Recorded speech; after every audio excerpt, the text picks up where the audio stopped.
Gloria a Dios. Dios te bendiga, Raiza. Yo también te amo mucho. A ti y a tu familia. Dios les bendiga, hermanos. Qué gozo estar aquí nuevamente. Hoy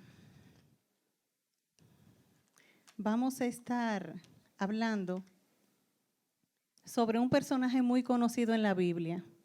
Es el rey Salomón. Para esto vamos a estar utilizando el primer libro de Reyes. Hay una parte que yo la voy a parafrasear y luego vamos a estar leyendo algunos puntos que considere relevantes para este mensaje, porque la palabra siempre es relevante, siempre en algún momento toda ella nos va a hablar y nos va a ser útil, como mismo ella dice, ¿verdad? Bien, el libro de Primera de Reyes dice que fue escrito entre el año 560 y 540 antes de Cristo. Se le atribuye al profeta Jeremías, o sea, se piensa que fue el profeta Jeremías que lo escribió. Este libro comienza hablando de los últimos días del rey David. Si ustedes luego lo pueden ver en su casa, al principio, el primer capítulo dice que el rey David ya era viejo y como que por más que lo cobijaban, siempre como que tenía frío. Y bueno, entonces sus siervos le dijeron, bueno, Señor, podemos hacer lo siguiente, podemos buscar a una sierva, una virgen joven, para que te cobije, para que te caliente. Y así lo hicieron. Anduvieron por Israel y en Senán encontraron a esta joven, la cual era una joven muy servicial, era ella. Ella dormía con el rey, pero él nunca, o sea, nunca se llegó a ella, nunca le conoció, ¿verdad? Solamente ella pues lo calentaba en ese tiempo. ¿Qué pasa? Para ese tiempo, Adonías, otro de los hijos de David, decidió que él era el que tenía que ser rey. Tomó 50 hombres, tomó caballos, uno de los sacerdotes, y fue y se proclamó él como rey, Adonías. ¿Qué sucede? Cuando el profeta Natán se enteró de esto, fue y le dijo a la mamá de Salomón, mira, si tú quieres vivir tú y tu hijo, tienes que saber esto. O sea, yo estoy parafraseando, les dije, ¿verdad? Sucede que Adonías hizo esto. Él está proclamándose rey. Y tú sabes que el Señor fue a ti que te dijo que tu hijo, o sea, el rey te dijo que tu hijo era el que iba a sucederlo. Bien, tú debes ir a casa del rey y hablar con él. Y así lo hace ella. Ella va y habla con el rey David. Y le dice, Señor, vele el protocolo de llegar, postrarse. Señor, mira, tú me dijiste que era mi hijo. ¿Y qué es lo que pasa? Que Adonías ahora decidió que él iba a ser el rey. Bien, David no tenía conocimiento de esto. Entonces toma a Natán, el profeta que había hablado con ella, a uno de los sacerdotes y a otro de los principales y le dice, lleven a Salomón, que fue el que el Señor me dijo a mí que iba a sucederme, o sea, que iba a estar en el trono. Llévenlo, pónganlo a la plaza, ¿verdad? El ritual de la trompeta, que lo ungieran, para que el pueblo sepa que es Salomón el que va a ser rey. Bien, así lo hicieron. Tomaron a Salomón, fueron y lo ungieron como rey. Sucede que Adonías hasta un banquete había hecho con parte del pueblo y estas cosas. Cuando el pueblo oyó que estaban diciendo como salve al rey Salomón, el pueblo recogió y se fue para su casa. Y a Adonías no le quedó más que ir a implorar por su vida a Salomón. Y así comienza el reinado de Salomón, en disputa con uno de sus hermanos. Comienza él a reinar y uno de sus hermanos está en contra de él. Él entendía que era él el que tenía que ser el rey. Cuando él va donde Salomón, implora por su vida y Salomón le perdona la vida. No lo mata, le perdona la vida. Y viendo esta parte yo decía, wow, Señor, pero a veces, aunque uno crea que lo está haciendo bien, aunque tengamos la aprobación tuya, siempre va a haber una persona, siempre va a haber alguien que va a estar en contra. No siempre todo el mundo va a estar de acuerdo con nosotros. Siempre alguien se va a encontrar algo malo, aunque tenga la aprobación del Señor, porque Salomón fue puesto por Dios. Le dijo a David que ese era y como Dios lo dispuso, así fue. Sin embargo, Adonías entendía que no, que tenía que ser él el que tenía que reinar. Bien, Salomón, como les decía, le perdonó la vida. Después de esto, el rey David muere. Y un día va Adonías, porque hay gente como que no se están tranquilos, ¿verdad? Va Adonías a donde el rey David, donde la mamá de Salomón, muy astuto el muchacho. Bueno, déjame hablar con la mamá, ¿verdad? A ver qué resulta. Y le dice, mire, o sea, al modo de Helen, ¿verdad? Ustedes lo van a leer. Doña, mire, yo creo que su hijo debería darme a mí por esposa a la tsunamita que calentaba a papá al momento de morir. Y a la doña, bueno, pues ella dijo, pero mira, sí, yo puedo ir delante del rey con esa petición y vamos a ver, yo creo que él no te lo va a negar. Cuando ella va, pues por supuesto Salomón se niega. Entonces Salomón, ¿qué hace? Cortó el problema de raíz. Lo que debió hacer en aquella ocasión, que era verdad la costumbre, no es que nosotros vamos a andar matando a todo el que esté en contra de nosotros, pero en la antigüedad los reyes, el que se le oponía, lo borraban de la faz de la tierra, ¿verdad? Entonces él manda a matar a Adonías, al sacerdote que se había rebelado con él también. Y cuando, bueno, cortó Salomón ese asunto y con la muerte de este muchacho y luego que también el sacerdote muere porque él le había restringido a un espacio y él no se había tenido un problema con un sirviente y había tenido que salir. Entonces, con la muerte de estas dos personas es confirmado el reinado de Salomón. Bien, hasta ahora Salomón como que lo está haciendo a la manera de Dios, ¿verdad? Pero vamos a ver en Primera de Reyes 3:1. ¿Qué pasa? ¿Qué hizo Salomón en esta ocasión? Estoy leyendo en Reina Valera Contemporánea. Dice, Salomón se casa con la hija de Faraón. El rey Salomón se casó con la hija del Faraón, rey de Egipto, y quedó emparentado con él. Luego llevó a su esposa a la ciudad de David mientras terminaban de construir su palacio, el templo del Señor y las murallas de Jerusalén. En esos tiempos el pueblo ofrecía sus sacrificios al Señor en los altares que estaban en lo alto de los montes, porque aún no se había construido un templo para el Señor. Si vemos, después dice Salomón pide sabiduría. Bueno, pero se le puede entender porque como que todavía no era muy sabio. Pero casarse con la hija de Faraón, aparentar con Egipto, de donde el Señor los había sacado a ellos cautivos, el pueblo que los había tenido cautivo, como que uno dice, wow, pero eso es casi como que un cristiano se case con una gente del mundo, ¿verdad? Porque Egipto, hablando, ¿verdad? Así como en los términos bíblicos, Egipto simboliza el mundo. Entonces, Salomón, se casó con una muchacha del mundo, siendo un rey puesto por Dios.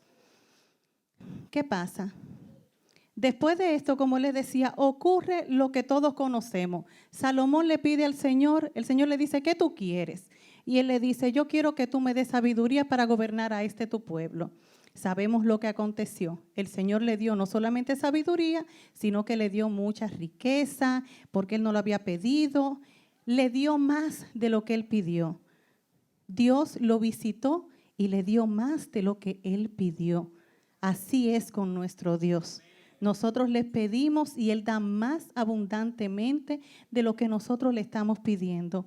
Cosas que a veces nosotros ni sabemos que tenemos necesidad de ella y nos estamos enfocando en algo. Y entonces el Señor dice, bueno, mira, tú me estás pidiendo A, pero resulta que tú necesitas B y C. Y nos da A, B, C, D, E, F. Y por ahí se bota. ¿Verdad que sí? Gloria a Dios. Él es así, como decía Raiza, un Dios dadivoso. Bien, después de esto, ¿verdad? Viene la prosperidad, la sabiduría y la fama de Salomón. Y vemos que reyes y personas van donde Salomón a buscar consejo. Sabemos la historia de la reina de Saba, ¿verdad? Que fue una de las más, pero aparte de ella, dice la palabra que iban personas de todas partes donde Salomón a pedirle consejo, porque la sabiduría de él era tal que Salomón no hablaba de computadora, yo no entiendo ni cómo, pero Salomón hablaba de las estrellas, Salomón hablaba de agricultura, o sea, hablaba de todo, tenía conocimiento absolutamente de todo, o sea, cuando Dios le dio sabiduría, se la dio de la de verdad, porque así es que Él lo hace. Dice, entonces, en ese momento, Él decide hacerle un templo al Señor. Y muy sabia la decisión de Él. Escogió lo mejor de lo mejor. Fue y mandó a buscar a los que mejor trabajaban la madera. Él no se conformó de que, bueno, mira, búscame un albañil ahí. ¿En cuánto lo hacen? 50, no, te voy a dar 20. No, no. Él dijo, lo mejor de lo mejor, con madera del Líbano, con cedro del Líbano. O sea, él hizo algo bien hecho, porque sabía para quién lo estaba haciendo. Él no escatimó en gastos. Vamos a ver en el capítulo 5, el verso del 1 al 7.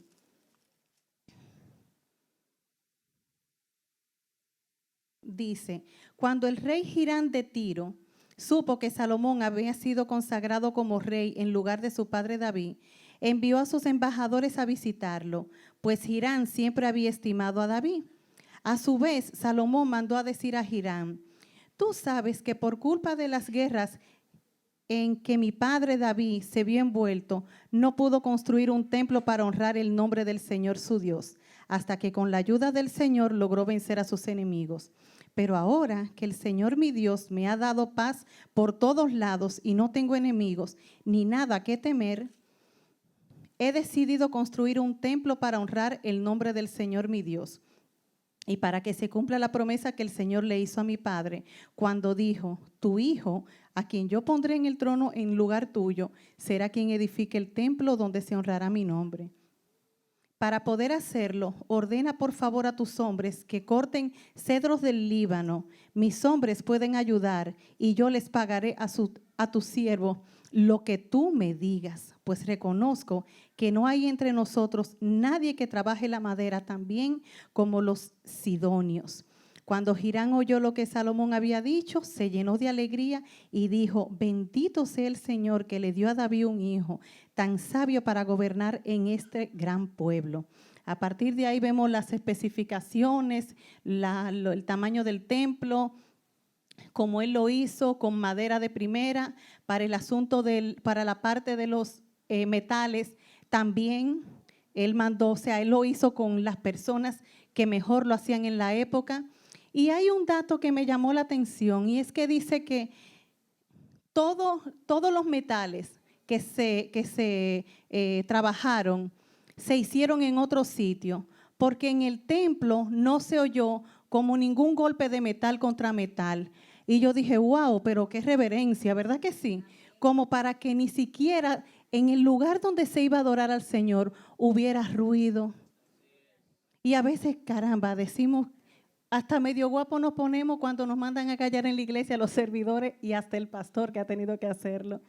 Pero es que este es un lugar donde mora la presencia de Dios, donde el Señor, o sea, Él está aquí, Él mora aquí, venimos a adorarlo a Él, entonces debe haber una reverencia, debe haber un orden, debe haber un comportamiento adecuado, porque para quien lo estamos haciendo y delante de quien estamos, hermanos, es lo máximo, es el Rey de Reyes y es el Señor de Señores. Y si cuando usted está delante de alguien que usted entiende que tiene autoridad, usted está calladito y como que no se atreve mucho, imagínese delante del Creador del universo. ¿Cuál tiene que ser la actitud de nosotros? Bien, como les decía, el capítulo 6 nos da las medidas del templo, etcétera. Vemos que para el lugar santísimo todo era de oro y trabajado, ¿verdad?, por personas que hacían el mejor trabajo. Y eso fue otra cosa que me llamó mucho la atención. Hasta las aldabas y donde se enganchan las puertas, gracias, las bisagras, eso, todo era de oro en el lugar santísimo. Se usó bronce, se usó varios metales, pero para el lugar santísimo, los utensilios, todo lo que él utilizó allí era oro. O sea, él decidió hacer algo para el Señor y lo hizo en grande, ¿verdad? Dice, cuando todo el trabajo finalizó, entonces llevaron el arca al templo. ¿Y qué pasó cuando llegó el arca al templo? Vamos a ver en el capítulo 8, versos del 1 al 11.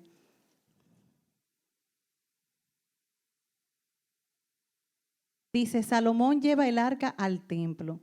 Salomón ordenó que los ancianos de Israel y todos los jefes de las tribus, más los jefes de las familias israelitas, se reunieran en Jerusalén para llevar el arca del pacto del Señor, de Sión a la ciudad de David.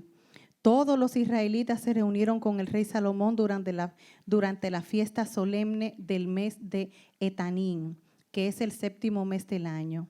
Cuando los ancianos de Israel llegaron, los sacerdotes tomaron el arca y el tabernáculo de reunión y todos los utensilios sagrados que estaban en el tabernáculo, los cuales llevaban los sacerdotes y los levitas. El rey Salomón y todos los israelitas se reunieron delante del arca y ofrecieron en sacrificio ovejas y bueyes. Eran tantos los animales ofrecidos que no se podían contar. Luego, los sacerdotes introdujeron el arca del pacto del Señor en el lugar reservado para ella, es decir, en el lugar santísimo, en el santuario del templo, bajo las alas de los querubines. Sobre el lugar donde estaba el arca, los querubines tenían extendidas sus alas, con lo que cubrían el arca y sus travesaños. Estos eran tan largos que sus extremos podían verse desde el lugar santo que está frente al lugar santísimo, aunque desde afuera no podían verse. Así se quedaron hasta el día de hoy. Dentro del arca solamente estaban las 2 tablas de piedra que Moisés había colocado en Horeb, donde el Señor hizo un pacto con los israelitas cuando salieron de Egipto. En el momento en que los sacerdotes salieron del santuario, la nube llenó el templo del Señor. Y oigan esto, así que ellos no pudieron quedarse para cumplir su ministerio, pues el Señor había llenado el templo con su gloria. Y yo dije, wow, estaba tan repleto de la gloria de Dios que ni ellos cabían. Eso es como cuando usted está haciendo una maleta y usted le entra cosas a la maleta, le pone cosas a la maleta y de repente llega un momento que ni siquiera un lapicero usted puede entrar. Aquello estaba así repleto, lleno de la gloria de Dios. Como nosotros le damos gloria a Dios porque Él siempre llena este lugar. Entonces, yo decía, wow, pero qué cosa más tremenda, porque decir que ellos no pudieron ni siquiera hacer su trabajo, es que la situación estaba, el Señor, la presencia de Dios era tan como visible que casi se podía cortar en el aire, ¿verdad que sí? Y yo decía, wow, Señor, y cuando leía eso, comencé a cantar, yo quiero ver tu gloria, que me cubra tu Shekinah. Y nada, yo no canto, le dije el otro día, ¿verdad? Pero gloria a Dios. Dice, entonces viene otro momento extraordinario en la vida de Salomón, que es cuando él le dedica el templo al Señor. El texto es muy largo, pero él tomó en cuenta cada situación en la que se le podía presentar al ser humano, que si estaban en una guerra que si eran cautivos, que si la persona tenía esto, que si tenía aquello, y todo. Cada vez que él le decía eso, Señor, cuando tu pueblo mire o cuando tu pueblo extienda las manos hacia el templo, cuando tu pueblo se ponga como mirando para el templo, entonces tú, a tu pueblo que tú sacaste de Egipto. Y yo decía, wow, él estaba muy consciente de que Dios lo sacó de Egipto, sin embargo se casó con la hija de Faraón. ¿Verdad? O sea, uno dice, wow, como que Salomón ahí, bueno, todavía el Señor no le había dado la sabiduría, como les decía. Pero nada, él dedicó el templo de una manera que en cualquier situación en que se encontrara el pueblo, si como que se postraba hacia ese lugar, él le decía, Señor, oye la oración de tu pueblo, ten misericordia de tu pueblo. O sea, lo dedicó de una manera de verdad extraordinaria. Lo pueden leer en sus casas, está en el capítulo 8 a partir del verso 12. Y el Señor luego pacta con él y le dice que sí, pero le dijo, si tú eres fiel, como fue tu padre David, si tú te mantienes haciendo lo que yo te digo, eso va a ser así. O sea, yo voy a estar contigo siempre.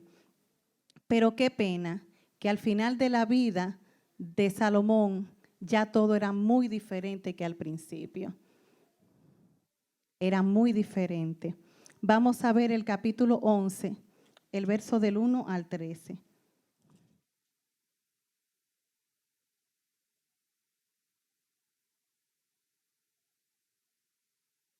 Aquí en mi Biblia dice apostasía de Salomón. Dice, pero el rey Salomón, además de amar a la hija de Faraón, se enamoró de muchas mujeres extranjeras. Algunas eran de Moab, otras eran de Edom, de Sidón y de los hititas.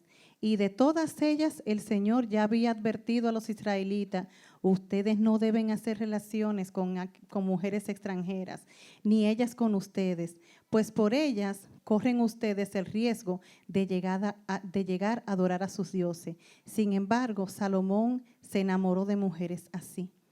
Tuvo 700 mujeres a las que hizo reinas y 300 concubinas, y todas ellas lo hicieron extraviarse. Estamos hablando de 1000 mujeres que lo hicieron extraviarse. Cuando Salomón envejeció, sus mujeres lo hicieron adorar a dioses ajenos y a diferencia de David su padre, su corazón dejó de ser perfecto ante el Señor su Dios. Salomón adoró a Astoret, un reguero de dioses ahí que yo ni los voy a leer. En el verso 6 dice, se apartó del Señor y cometió muchas maldades porque a diferencia de David su padre, dejó de seguir fielmente al Señor. Construyó altares para unos dioses feísimos que tenían los amonitas, que tenían los moabitas. En el 8 dice, esos altares los construyó para que sus mujeres pudieran quemar incienso y ofrecer sacrificio a sus dioses. El Señor se enojó mucho contra Salomón porque su corazón se apartó de él. A pesar de que el Señor se le había aparecido 2 veces y le había insistido que no adorara ni sirviera a dioses ajenos, pero Salomón no le hizo caso al Señor. Entonces el Señor le dijo, Salomón, como te has portado tan mal y no has cumplido con tu pacto conmigo, ni has obedecido los estatutos que yo te di, voy a dividir tu reino para entregárselo a uno de tus servidores. Pero por amor a tu padre David, no lo haré mientras vivas. Esto lo haré cuando tu hijo llegue a ser rey. Pero no desharé totalmente el reino, sino que por amor a tu padre David y a la ciudad de Jerusalén que yo elegí, a tu hijo le daré una tribu. Y ahí es cuando vemos que se divide Israel y Judá. Y a partir de ahí en la Biblia vemos que Israel y Judá, por el pecado de Salomón. Entonces yo decía, wow, un hombre próspero, un rey que tenía a su disposición todas las mujeres, él decidió, de todas las mujeres, él cogió 1000 que fueron las que hicieron extraviarse. Y no solamente eso, sino que le construyó altares. Primero él comenzó construyéndole altares a los dioses de ella para que ella adoraran. Pero después cuando estaba viejo, ya me imagino que las mujeres hacían con él lo que querían. Entonces además él iba y adoraba a esos otros dioses.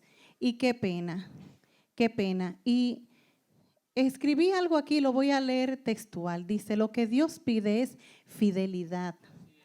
A Saúl el Señor le dijo, se complace más el Señor en los sacrificios y el holocausto que se obedezca a su palabra. Se lo dijo a Saúl, se lo dijo, ¿verdad? Lo que Dios pide es que los dones, talentos, bendiciones que Él nos da, los pongamos a su disposición. La sabiduría de Dios, la que Él nos da, es para usarla en todos los aspectos de nuestra vida, no solamente en la iglesia, sino cuando elegimos un empleo, cuando elegimos pareja, cuando elegimos carrera universitaria, en nuestro día a día, para cuando los demás nos vean, no nos vean a nosotros, sino la gloria de Dios llenando nuestra vida. Y yo decía, wow, cuando Salomón dedicaba el templo, decía que cuando la gente mire, que cuando se tienda sus manos, hermano, ¿y usted sabe dónde es que mora el Espíritu Santo hoy día? Es en mí y en usted, cuando usted recibe al Señor. Entonces, ¿están viendo los demás esa gloria de Dios cuando lo mira usted?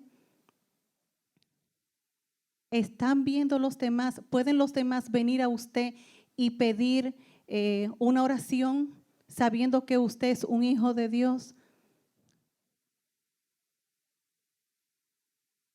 Me hacía muchísimas preguntas cuando leía esto, pero Dios lo que quiere es fidelidad, que nosotros le honremos a Él, le adoremos a Él, que no nos extraviemos ni a derecha ni a izquierda, que por más que podamos ver cosas, el usted relacionarse con el mundo, lamentablemente en un momento el mundo le va a pedir a usted, le va a exigir.